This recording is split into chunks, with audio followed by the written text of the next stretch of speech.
Hi, my name is Jonathan, and in a brief video today, we're going to be talking about flat Earth maps. The whole issue of maps as related to the topic of the flat Earth is pretty fascinating stuff. You may not realize that the oldest surviving globe in the world, the Erdapfel, is actually from 1492. There it is. Now, the modern consensus view assumes that there were earlier globes in the past, but they don't have any to show us to back that up, or even any remains of globes. Let me just read some excerpts from this article, and this is pretty much the consensus view on it. The Erdapfel dates back to 1492, and it's far from the first globe ever created, but it is so far the oldest discovered terrestrial globe still in existence. Round representations of the Earth go back to ancient Greece, and the earliest spherical maps of the world were being created in the Islamic world in the 13th century or later, but none of those are thought to survive. Other than descriptions and flattened maps that would have covered earlier globes, the Erdapfel is the oldest remaining artifact of its kind. Interesting.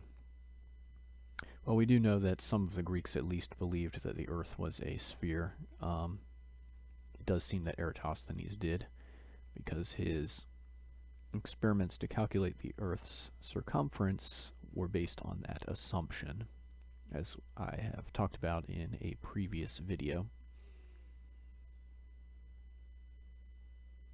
However, the idea of the Earth as a sphere was never empirically proved. It was just sort of solidified as dogma, and we're told today that those in the past who believed in a globe Earth just happened to be correct, and that is the view that we, well, by and large, that consensus science holds to today. And we've talked about some problems with this view in some of my other videos. By now, if you don't know, yes, I do believe that the Earth is flat, that it is a, well, approximately a circular disk with an upturned edge. We know that Kansas is flatter than a pancake, Florida is flatter than Kansas, and in fact the entire United States is flatter than a pancake. How can this be if the Earth is indeed a oblate spheroid, as modern scientism tells us? Well, anyway, we're here to talk about maps today. Let me just say that there are a lot of great maps that you can see for yourself here on this site, the David Rumsey Map Collection. Hundreds and hundreds of old maps, great stuff. The vast majority of old maps, though, from what I can tell, were not necessarily whole world maps, which makes sense. People didn't necessarily have the instrumentation to record accurate maps or to transmit that data to others. So the further you got away from, a certain cartographer's area of expertise, the more and more speculative these maps became. So keep that in mind as we look at some of these maps. These are not necessarily a proof of anything, but they are an interesting snapshot of what people believed. And we're not going to look at too many of them.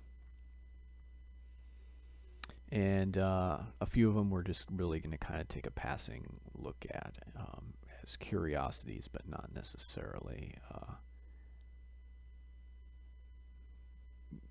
conclusive one way or another. But for example, this one's just a curiosity. I came across it the other day, downloaded the best quality picture or image of it that I could find, but I don't know that it really says anything one way or another. It's just a particular projection of the Earth that happens to look flat, but we don't know conclusively that those putting this map out here believed that it was or that it wasn't, and this is from 1942, so it's most likely that it was in fact put together by people who believe that the Earth is a globe.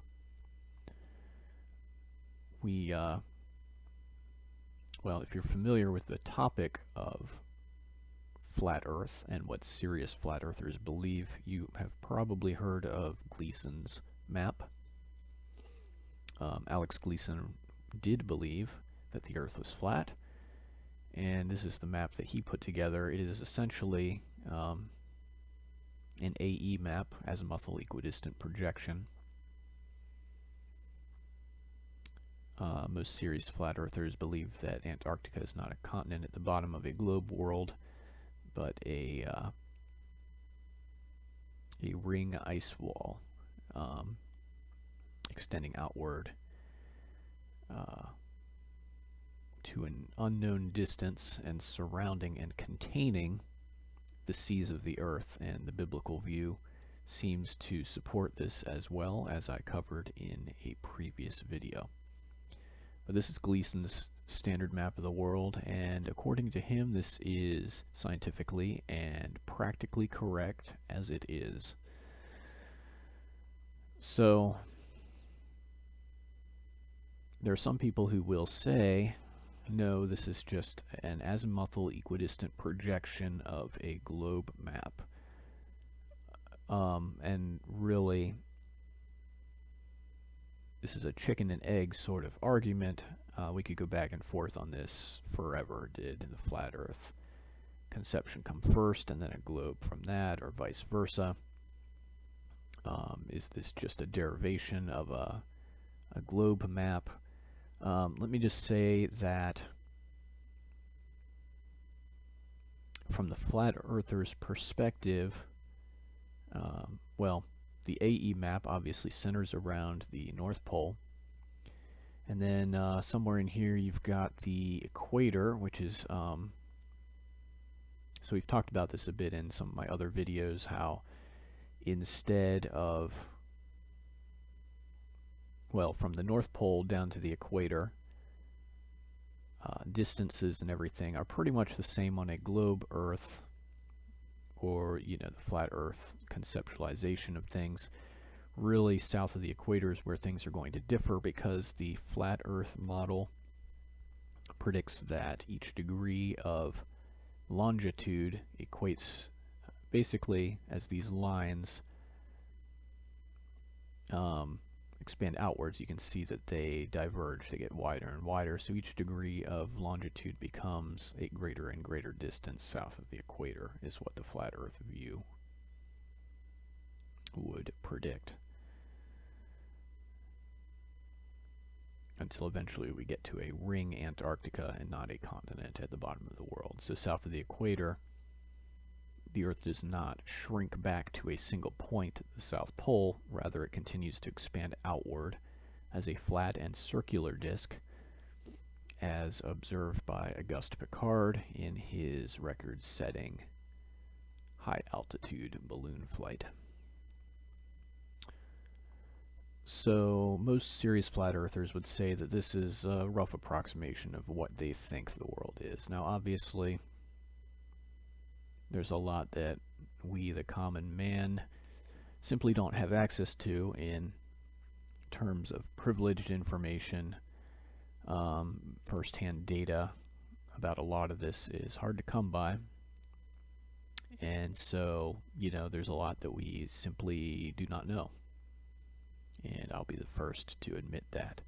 This is an interesting picture, though, and let me just bring this up to say that there's a period of time from the mid-1800s to well into the early 1900s. So we're talking, you know, 170 years ago, and then for maybe about 70 years or so, a 70-year period, there was actually quite a lot of people who believed that the Earth was flat and adhered to a biblical cosmology of things. And here we see an illustration from the New York Journal from 1897. They ran an article about how there are a lot of people who were embracing this idea of a flat Earth. So this is something that has cropped up from time to time throughout history, despite the overarching globe narrative. And typically it is people who hold to a biblical view of things who are um, re-examining this, because the Bible is, as I discussed in one of my earlier videos, a flat earth document from beginning to end. And Bible believers who believe it then start basing experiments and tests on that hypothesis, begin coming to some interesting conclusions. For example, Robotham demonstrated quite conclusively that we can simply see too far. Curvature does not work the way that it should if we lived on a globe. In another video, I will probably discuss some of the writings of this period. I have in my own library 6 different books from this period of time, and actually 5, and then another that uses as a reference some of those earlier sources. But these guys were very hands-on. They did their own experiments. You know, this was an era where astronomy was really kind of burgeoning, and then new and improved instrumentation was allowing people to make more accurate measurements and stuff. So people were re-examining the world they lived in and coming to some interesting conclusions. But this is just an illustration and really a curiosity. We can't take this, I don't think, to be any kind of serious model. But it is interesting, and this is from, again, 1897. I forget the exact context of this map. I'll have to dig around a little bit and see if I can come back up with that again. So in its current orientation, it's actually, let me just flip it around to make it easier. You can see quite clearly that this is Europe, Asia, Africa, and the Mediterranean. Now notice that this is not a whole world presentation, and it's not necessarily even a flat earth map per se in terms of the map itself. Obviously, North and South America aren't on here at all. Australia is not on here at all. Antarctica is not on here at all. However, with a lot of these very old maps, you can kind of see that the overarching philosophy of those who made it was biblical in nature. For example, this, there's often on these older maps insets in the corners that relate to things like the celestial bodies. And so you can look at those and see what their overarching models of the cosmos were.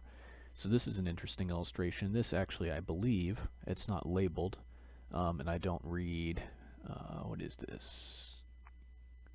Greek? No, it's not Greek. Latin, Italian. Latin, I believe. I'm not sure. Like I said, I'll have to re-examine where I found this map. But this, I believe, depicts the winds.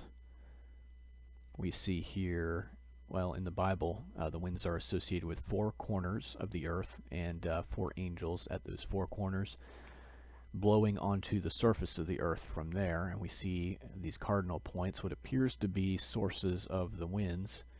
And then we actually see a band of wind here, and that's very interesting because I don't really have any images of this, but the wind patterns on an azimuthal equidistant projection actually make concentric bands or rings around the center.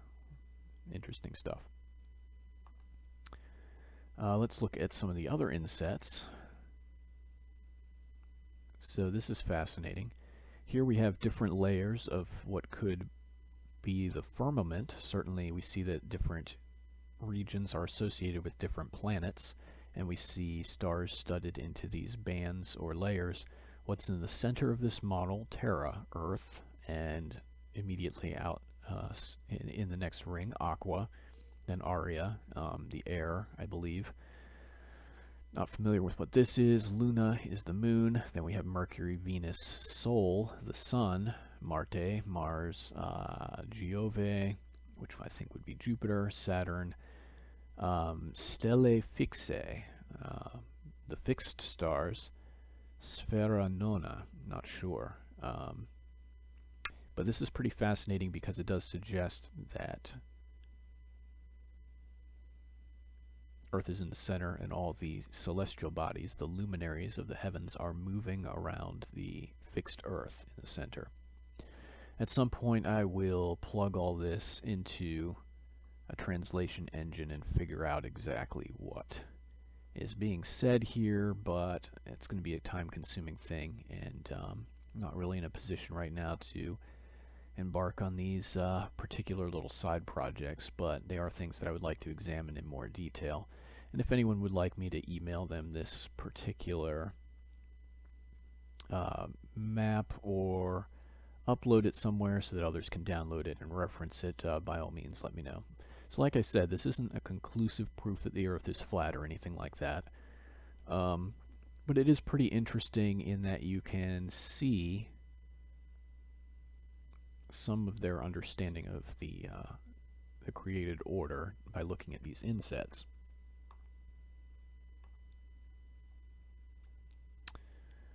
All right.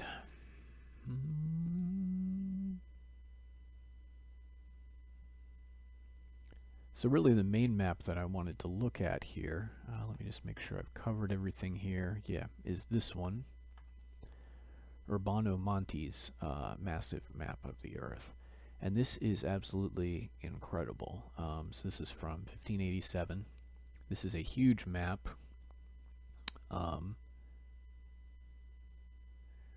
They say it was 10 feet across. I believe the dimensions were actually 9 by 9. Don't quote me on that necessarily. But this map came in pieces that then had to be, these sections then had to be basically stitched together.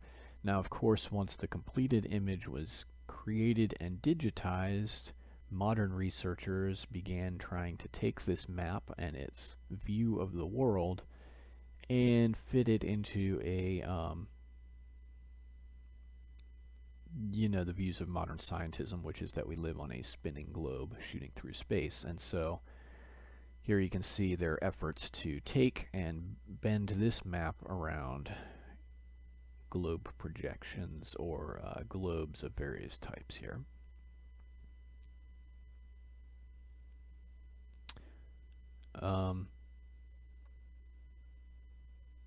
And I actually do believe that this is a flat Earth map.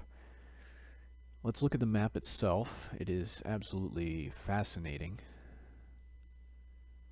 I believe I got this off of the website.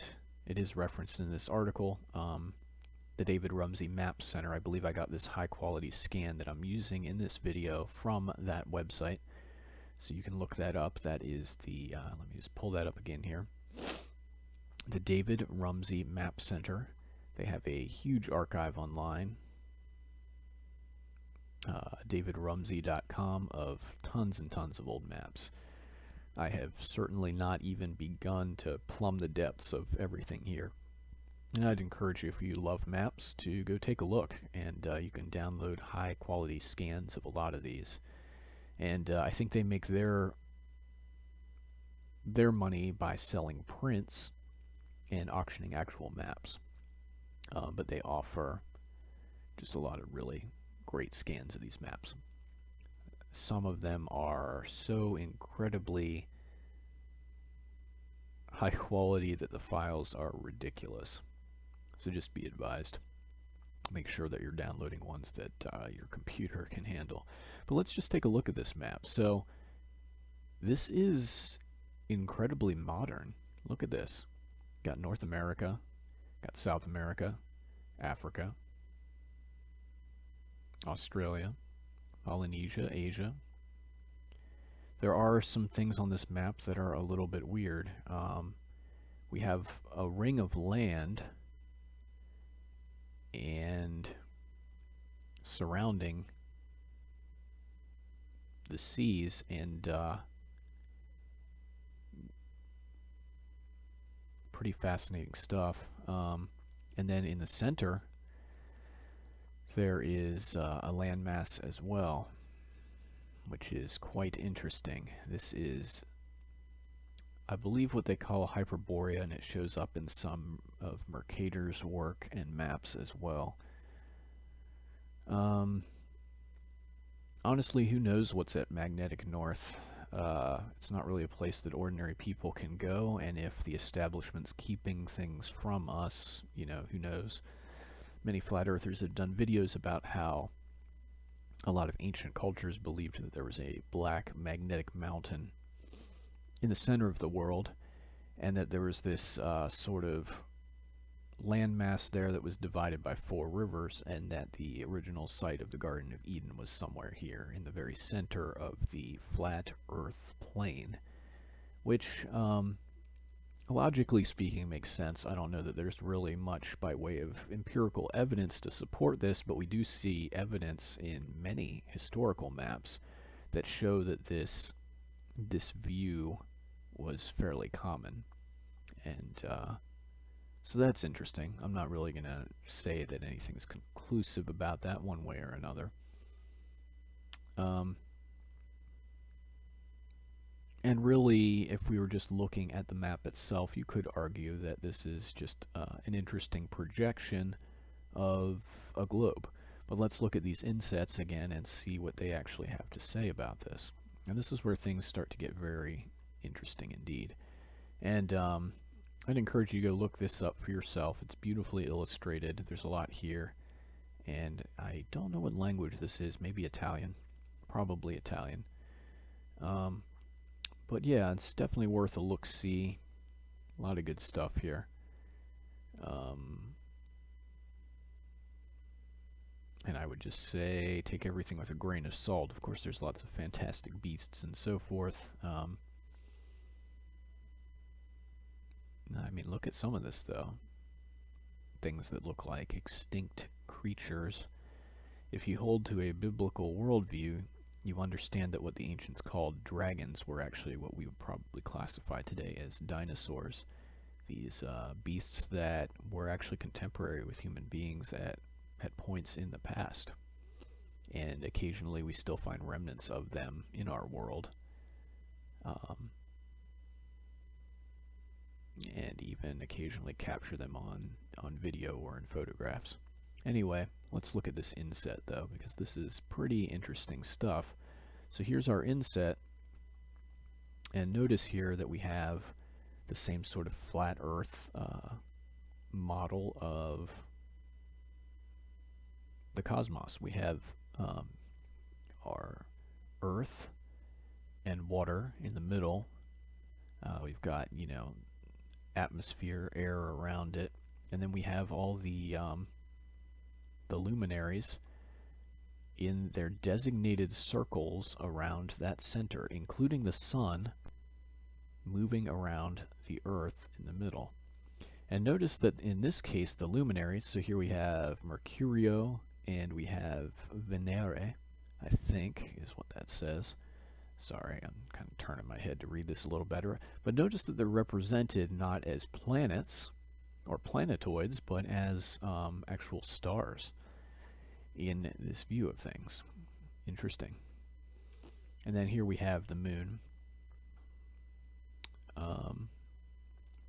The opposite inset down here has a similar representation, just at a different time of year, I guess, or a different orientation of the heavenly bodies. We see, again, Earth in the middle and so forth, and here we have the sun projecting a shadow of the moon onto the Earth, is my understanding of what's happening here.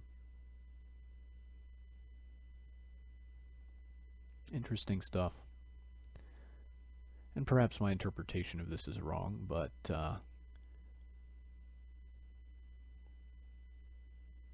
feel free to let me know in the comments what you think about this.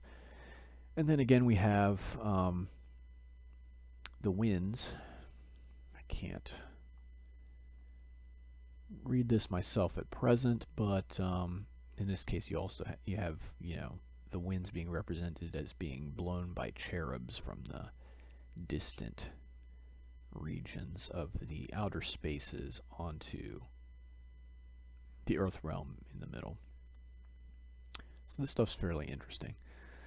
Let's pop over to Gleason, and then we'll sort of start wrapping things up a little bit. So going back to Gleason, there are some insets here as well. And because a lot of people are very confused about how seasons work and how there's periods of total darkness or constant light in the northern latitudes during certain times of the year, I thought I'd just pull this up from Gleason's because he basically lays this out. So here's the June solstice, and notice in this that the sun in its region of illumination is right on the Tropic of Cancer, north of the equator. Throughout the year, the sun actually doesn't just make a perfect circle, it spirals inward and outward, crossing over the equator twice every year. And the June solstice, it is right on that Tropic of Cancer line. And so you can see here that it's actually lighting those northern regions up 24/7. So they have periods of lasting daylight. But then when the sun travels to the Tropic of Capricorn for the December solstice, the region of illumination does not reach all the way to those northern climes, and you have periods or seasons of total darkness. Now, let me just say that this is a representation. I don't know that this is the exact shape of the region that's illuminated by the sun. I'm not going to pretend that I know that personally or that this is perfectly accurate or what have you, but it's a general idea of how the seasons work. As the sun moves inward and outward, obviously this area inside the equator and the area outside the equator are therefore getting varying times of exposure to sunlight at different times of the year. I'll just read the blurb that he has here on his map for anyone who's interested. So it says here, June solstice. In the figures, June and December, the white represents the sun's position in his respective months at noon.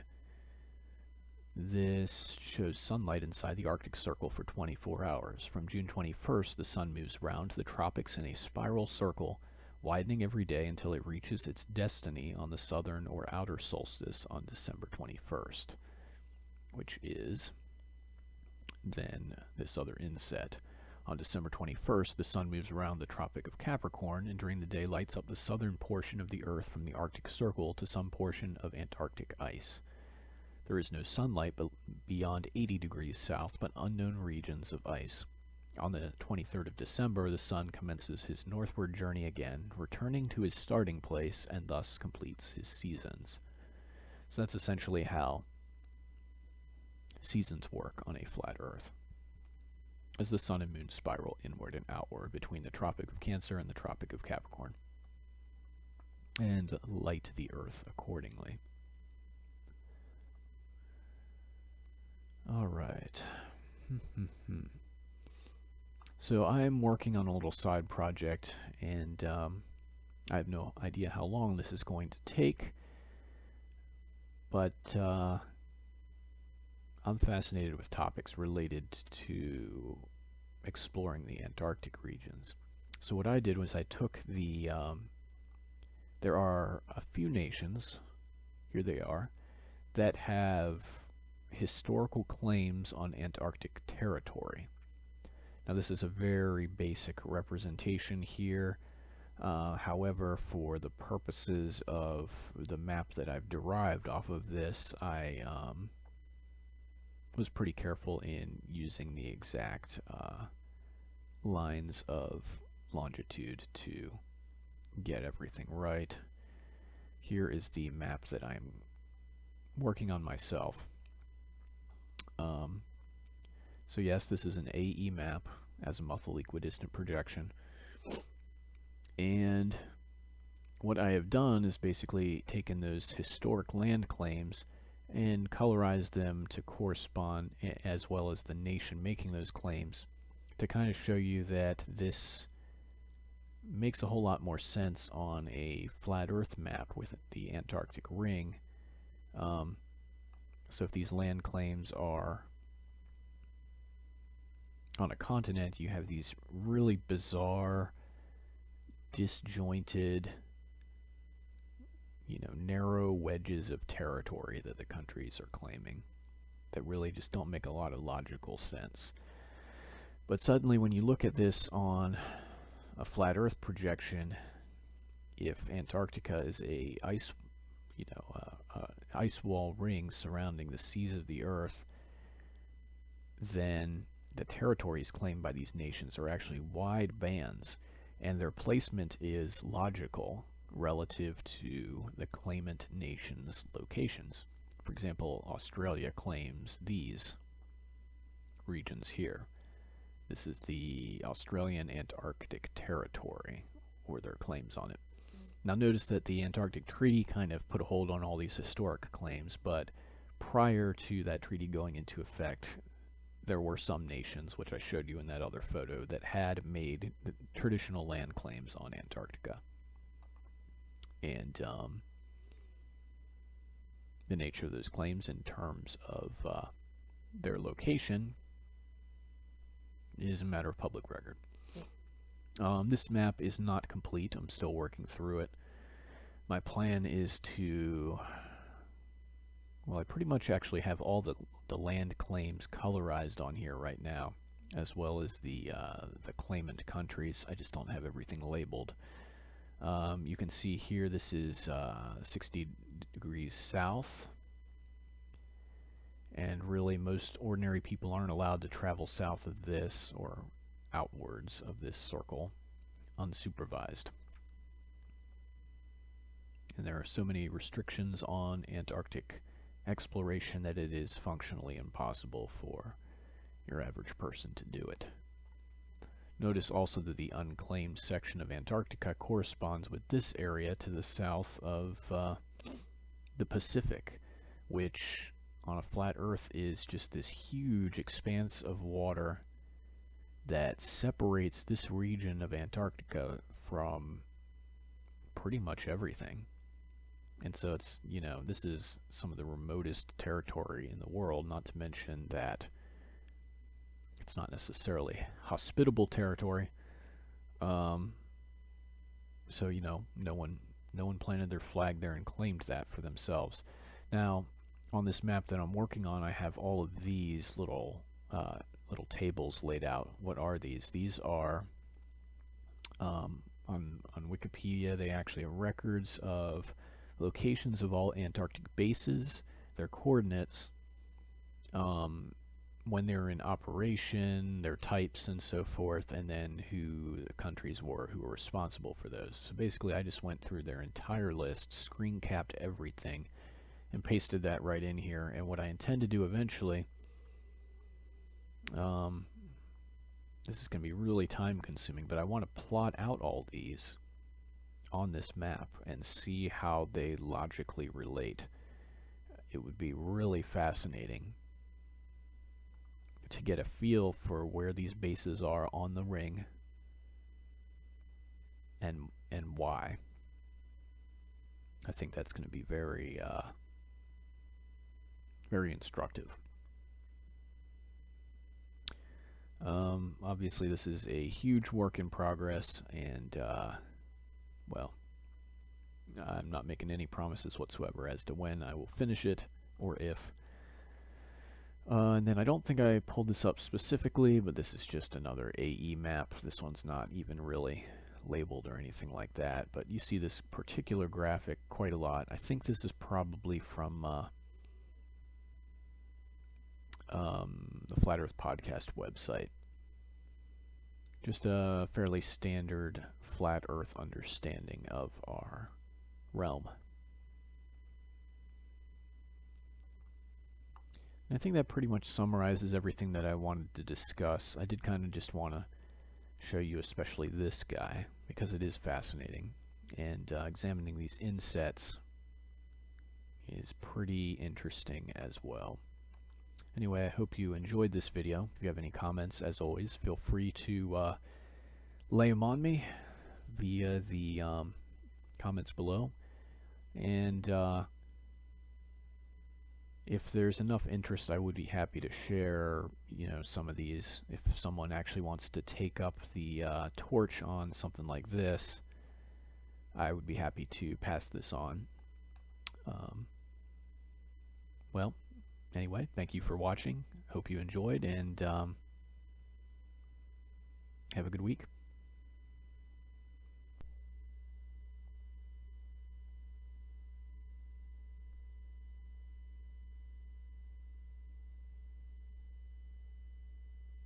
Hey everyone, if you are interested in serious flat earth material, then I would highly recommend that you head over to the Flat Earth Podcast website.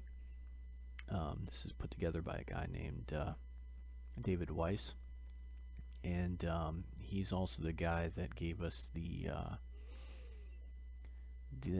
let's see, Flat Earth, yeah, here we go, Flat Earth Sun, Moon, and Zodiac Clock app, which is by Blue Water Bay. This is probably one of the best working models of the serious flat earth. And on his website he has just a ton of resources, but this is all serious flat earth stuff. Links to all the best. It's not going to be Flat Earth Society rubbish or controlled opposition. And just hundreds of videos, tons of resources. If you're interested in digging into this stuff, this is a great place to begin. He has a YouTube channel as well, DITRH, Deep in the Rabbit Hole, where he puts up and keeps track of a lot of these serious flat earth resources as well. So definitely a great resource for anyone who wants to get started looking into this stuff for themselves.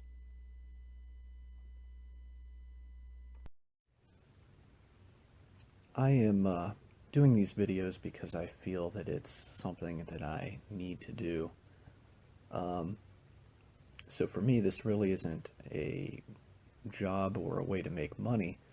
But that being said, if you would like to support me, there's one way that you can do that. You could purchase one of my books. Currently I have several self-published books on Amazon.com. The most important of these books is this one here, How America Ends. This is a book that talks about the Mystery Babylon prophecies from the Bible. And the Bible is very clear that Mystery Babylon is a worldview. It's a particular group of evil families. It is a nation, and it is a city. And, well, America is Mystery Babylon, and I think that is very clear if you examine what the Bible has to say about it in Daniel, Isaiah, Jeremiah, and John's Revelation. This book was written in summer of 2019, and I mention a particular biblical sign that God talks about in Jeremiah, which is that prior to the end there will be a civil war within the land of Mystery Babylon. And in my book, keep in mind this is long before the turmoil of the 2020 election cycle, I talk about how one catalyst for that future civil war could be a fixed election.